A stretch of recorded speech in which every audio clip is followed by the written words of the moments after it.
Welcome to our deep dive today. We're going to be looking at how to approach being single with a sense of joy and fulfillment.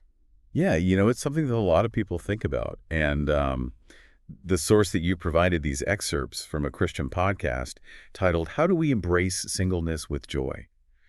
10 Bible verses that strengthen and inspire, really tackles it head on. It is interesting because right off the bat, this source challenges the idea that being single is just kind of this waiting period before marriage. Mhm. Instead, it frames singleness as like a valuable time in itself Right. with potential for incredible growth and closeness to God. That's a really important shift in perspective, I think. Instead of feeling stuck or incomplete, it encourages you to see singleness as this unique opportunity to develop your gifts and, discover your passions and really deepen your relationship with God. Yeah, and to guide us through this, the source pulls out 10 specific Bible verses. The Yeah. first point it makes, which I think is so crucial, is about viewing singleness as a season of growth, not just waiting. Yes, this idea is key.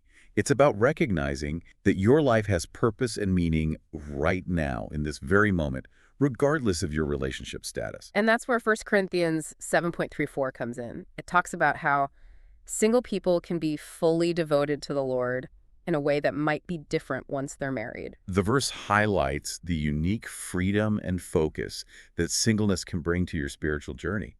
It's a time where you can really invest in your relationship with God without, some of the responsibilities and distractions that come with marriage. In the podcast, the author shares a story about how she was feeling so lonely and frustrated in her own singleness. Yeah. But she made like a decision to use that time to pour herself into her relationship with God and pursue her love of writing. That's a great example of how choosing to see your situation differently can lead to amazing results. Instead of letting those feelings of loneliness consume her, she transformed them into fuel for her spiritual growth and her passion. And that story reminds me so much of Jeremiah 29.11. For I know the plans I have for you, declares the Lord. Plans to prosper you and not to harm you. Plans to give you a future and a hope. It's such a powerful reminder that God has a purpose for each of us, a plan that's full of good things and a hope for the future. And sometimes that plan might involve a season of singleness, not as a punishment, but as a time of preparation and growth. Absolutely. And that leads to the next big idea from the podcast, which is all about trusting in God's timing and his plan, even when things don't make sense to us. That's where faith really comes in, right? Yeah. Letting go of the need to control everything and surrendering to a plan that's bigger than what we can see or understand. And while that can be really hard, particularly when it comes to desires as deep as wanting a partner, it can also be incredibly freeing.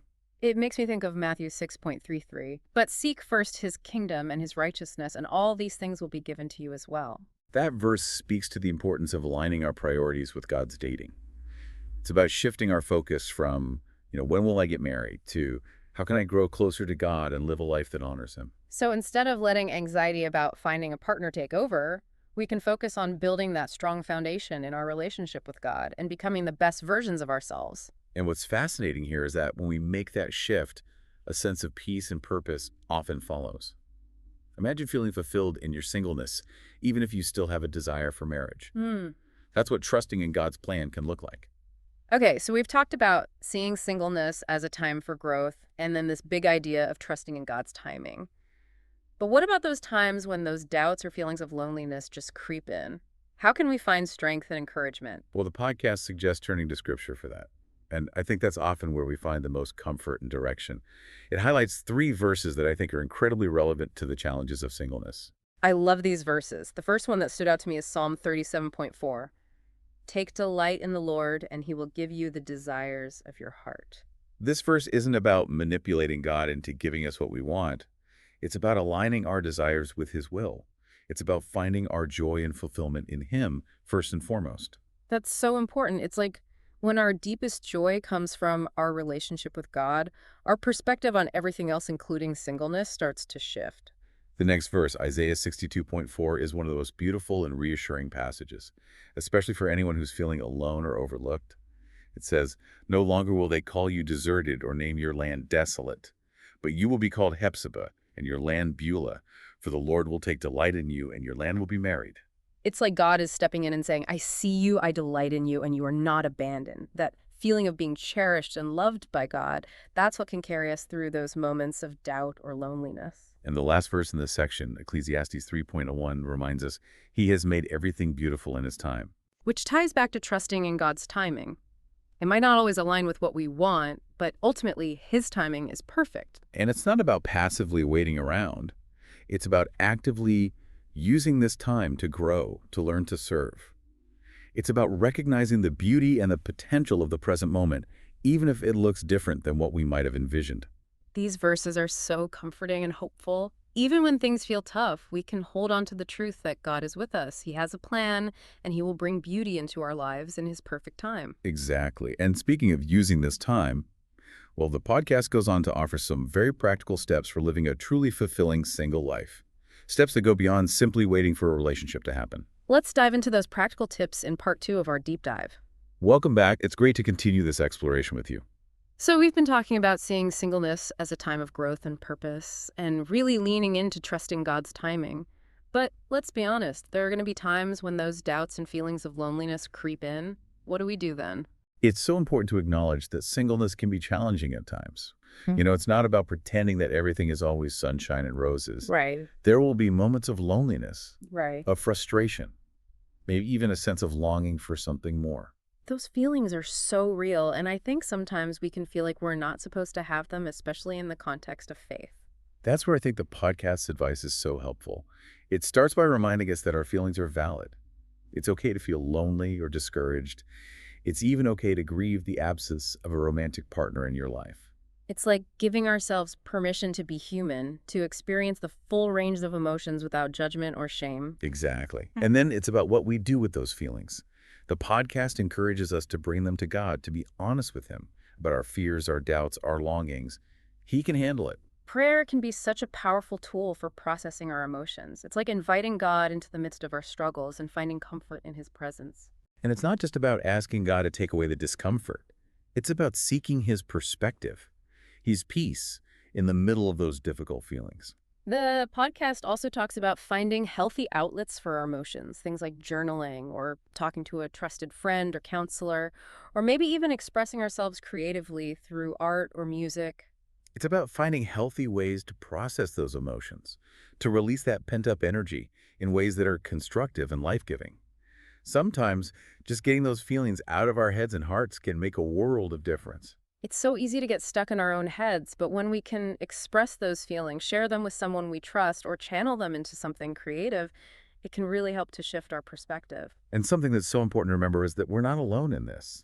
Yeah. Countless other people are navigating the ups and downs of singleness, facing those same challenges. Which is why community is so vital. Surrounding yourself with supportive friends and family who understand what you're going through can be incredibly helpful. It's like having a safety net, a group of people who can offer encouragement, empathy, a listening ear, and maybe even a good dose of humor when you need it most. And I think if you're part of a faith community, reaching out to your pastor, a small group leader, or other mentors can be so beneficial. They can offer that spiritual support and guidance that can be so grounding during challenging seasons. It's about drawing on the strength of those around you, knowing that you don't have to go through this alone. There's so much power in shared experience and mutual support. Okay, so we've talked about acknowledging our feelings, bringing them to God, finding healthy outlets, and seeking support from those around us.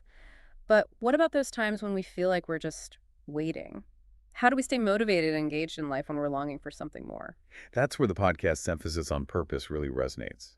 It's about finding meaning and direction in your life, regardless of your relationship status. It's about remembering that your life has value and purpose beyond just finding a romantic partner. It's like saying, my life matters now. I have something to offer the world, regardless of whether or not I'm in a relationship. Exactly. And that purpose can come from so many different areas of life. It could be your work, your hobbies, your volunteer activities, your relationships with friends and family. I love that.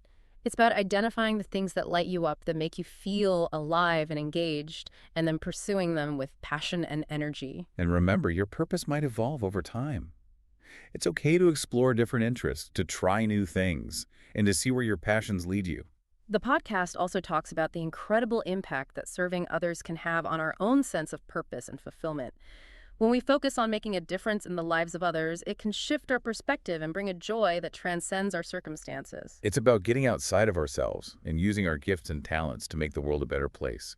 And it can be incredibly rewarding to see how even small acts of service can make a real difference in the lives of others.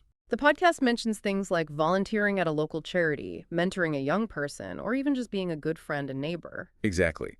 It's about looking for ways to use your time and energy to contribute something positive to your community and to the world around you. So we've talked about acknowledging our feelings, seeking support, finding purpose, and serving others. But what about those deeper questions of identity and worth that can sometimes surface during singleness? How do we navigate those? This is where the conversation gets really interesting. The podcast tackles this head on by reminding us that our worth and identity are not determined by our relationship status, but by our relationship with God. It's like a foundational truth that we need to keep coming back to, especially in a culture that often sends the message that we're incomplete or less valuable without a romantic partner. Exactly. And the podcast points to several Bible verses that reinforce this truth.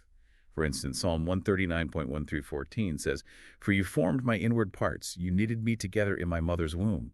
I praise you, for I am fearfully and wonderfully made." It's a powerful image, isn't it? We are created by God intentionally and with purpose.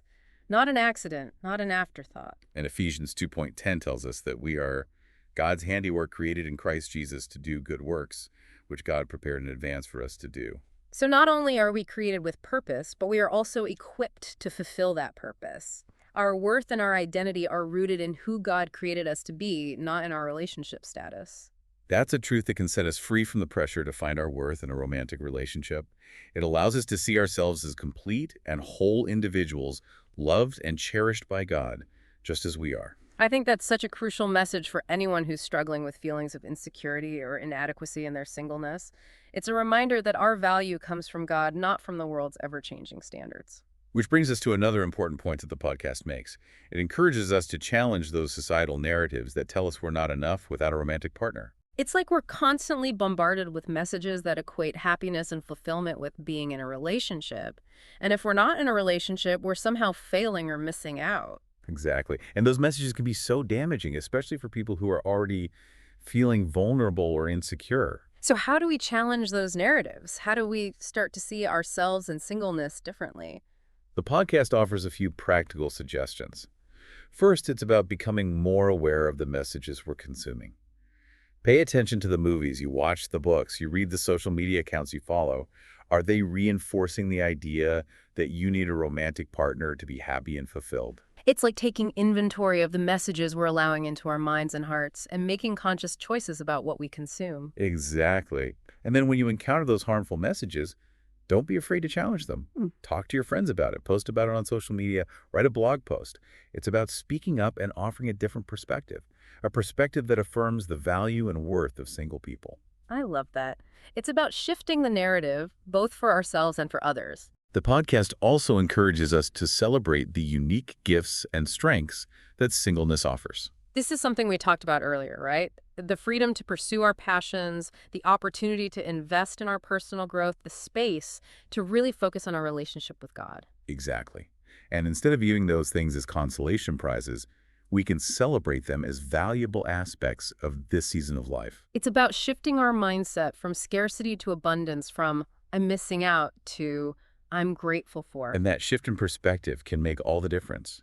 It can help you see singleness not as a time of waiting, but as a time of opportunity, of growth, of becoming. I love that. It's about embracing the present moment and recognizing the unique gifts that this season holds. And it's about trusting that God is using this time to shape us and prepare us for what's to come, whatever that may be. Which leads us to the question of what happens if and when we do enter into a romantic relationship. How do we ensure that we're bringing our whole selves to the relationship, that we're not defining ourselves by our partner or relying on them to complete us?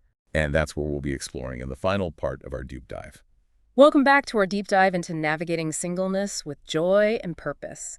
We've covered so much ground already, from embracing the present moment to finding strength in Scripture and challenging those societal narratives that can sometimes make us feel less than. Yeah. And now we're going to explore something that might seem a bit paradoxical. How do we prepare for a future relationship while fully embracing our singleness? It's an interesting question because it's not about living in this constant state of waiting for a relationship to appear. Right. It's about recognizing that this season of singleness has its own value and purpose. And we can use this time to grow and become the best versions of ourselves, whether or not a romantic relationship is part of our future. That's such an important point. It's about intentionality. It's about making the most of this season and recognizing that growth and personal development benefit us regardless of our relationship status. And if a relationship does happen down the road, all that growth will only strengthen that relationship. So it's not about putting life on hold until we find someone, Right. but about building a strong foundation for any relationship that might come later. Exactly. And the podcast offers some really practical advice on how to do that. It starts by addressing the importance of working through any emotional baggage from past relationships. This makes a lot of sense. If we're carrying unresolved hurt or resentment from previous relationships, it can really impact our ability to form healthy attachments in the future. It's like carrying around extra weight that weighs us down and prevents us from moving forward freely. So how do we go about addressing that emotional baggage? Where do we even begin? The podcast suggests a few things. First, it's crucial to acknowledge the pain and hurt that you've experienced. Don't try to suppress it or pretend it doesn't exist. It's about giving ourselves permission to grieve those losses Yeah. and allowing ourselves to feel the emotions that come with them. Exactly. Yeah. And then once we've acknowledged those feelings, we can begin to work through them in a healthy way. This might involve journaling or talking to a trusted friend or therapist, or even praying for healing and restoration. It's about finding what works for you, what helps you process those emotions and release the pain that you've been carrying. The podcast also emphasizes the importance of forgiveness, which can be a really challenging process, but it's so essential for moving forward with a clear heart. I think sometimes people misunderstand forgiveness. It's not about condoning the other person's actions. It's about releasing ourselves from the bitterness and resentment that can poison our own hearts. That's a great point. It's about choosing to let go of that anger and pain so that we can move forward with freedom and grace. Another important aspect of preparing for a future relationship that the podcast talks about is developing healthy communication skills. Communication is the foundation of any healthy relationship, and it's something that takes practice. So developing those skills now while we're single means we'll be coming into a future relationship from a place of strength. So what are some practical ways we can work on our communication skills? The podcast suggests being mindful of our words and our tone, practicing active listening, and learning to express our needs and boundaries in a clear and assertive way. It's about cultivating healthy patterns of communication that create space for respect, understanding, and genuine intimacy. Another key piece of advice from the podcast is the importance of cultivating self-awareness. This means taking the time to understand our own values, beliefs, needs, and goals. It's about getting to know ourselves on a deeper level so that we can enter into a relationship with a clear understanding of who we are and what we want. And it also involves being aware of our own patterns and tendencies in relationships. What are our strengths? What are our areas for growth? What are our triggers? It's about being honest with ourselves about our own baggage and taking responsibility for the ways we might contribute to unhealthy patterns in relationships. The podcast also encourages us to reflect on our past relationships and to identify any red flags or patterns that we want to avoid in the future. It's about learning from our past experiences so that we can make wiser choices in the future. And that might involve seeking feedback from trusted friends or mentors who can offer an objective perspective on our relationship patterns. So we've talked about working through emotional baggage, developing communication skills, and cultivating self-awareness. But what about the more practical aspects of preparing for a relationship? The podcast suggests things like setting healthy boundaries, establishing financial independence, and developing a strong support system. These are all incredibly important foundations for a healthy and fulfilling relationship. Absolutely. Mm-hmm. Boundaries help us protect our emotional and physical well-being. Uh-huh. Financial independence gives us a sense of security and autonomy, and a strong support system provides us with a network of people we can rely on for encouragement and guidance. It's like creating a solid infrastructure that can support a healthy and thriving relationship. And remember, these are all things that benefit us as individuals, regardless of whether or not we're in a relationship. They contribute to our overall well-being and help to create a sense of stability and fulfillment in our lives. So we've covered a lot of ground in this deep dive, from embracing singleness to preparing for a future relationship. What stands out to you as the most important takeaway? For me, it's the reminder that singleness is not just a waiting room for marriage. It's a valuable and purposeful season in its own right. It's a time for growth, for discovery, for deepening our relationship with God, and for becoming the best versions of ourselves. And even if marriage is something we desire, we can approach it from a place of wholeness and strength, knowing that our worth and identity are not dependent on finding a partner. Exactly. We can enter into a relationship with a clear understanding of who we are, what we want, and what we have to offer. And that's a beautiful thing. I completely agree. It's about embracing the journey, trusting God's timing and living each season of life to the fullest. And as we wrap up this deep dive, we want to leave you with one final thought. If you could choose just one verse from all the ones we've discussed today to carry with you into this season of singleness, which one would it be and why? We encourage you to take some time to reflect on that question and to allow God's word to speak to your heart. Thank you for joining us on this journey. We hope you found it insightful and encouraging. And remember, no matter where you are on your journey, you are loved, you are valued, and you have a purpose.